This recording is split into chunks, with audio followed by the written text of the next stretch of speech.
So this is the body canvas. It's come back after soaking it, and we're just going to press it now. So I'm going to take a little bit of water.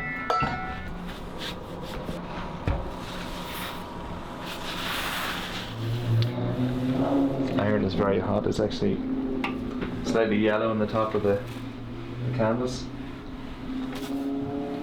If I left the iron on here, it would just burn straight through it.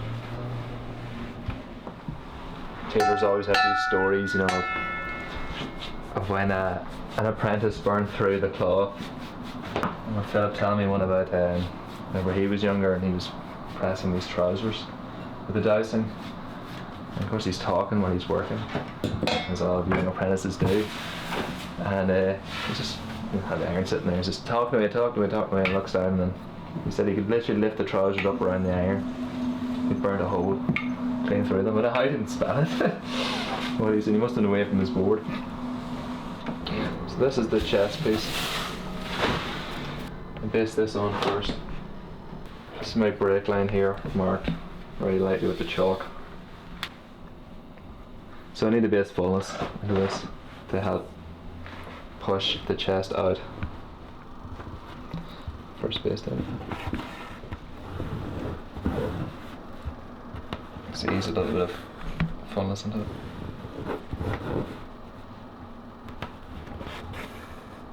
I'm distributing that fullness again, just keeping it into the chest region. I'm going to distribute this again with a padding stitch.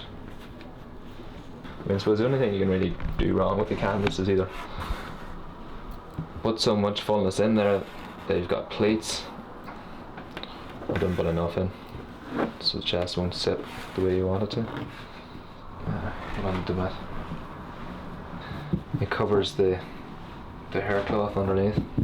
Obviously adds a little bit more body to it. This is all on the bias here, so it'll, but this fullness will, you know, it'll shrink into this very easily. And all this fullness then, whenever it's all padded up and the darts put in, it'll help push the chest out and the coat and maintain it. The greatest difficulty faced, I think, when you're learning, even when you're making, is knowing how much to put in and how much ease to put in here.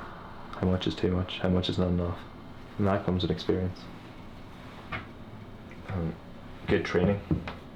Having a master that can examine your work, looks at it, checks to make sure that you did it correctly, and then tells you where you went wrong. That's where I think that I was always very lucky. I think I'm one of the lucky ones in the trade. It's always, people find it very difficult to find training. And if we get good training, is a blessing, really.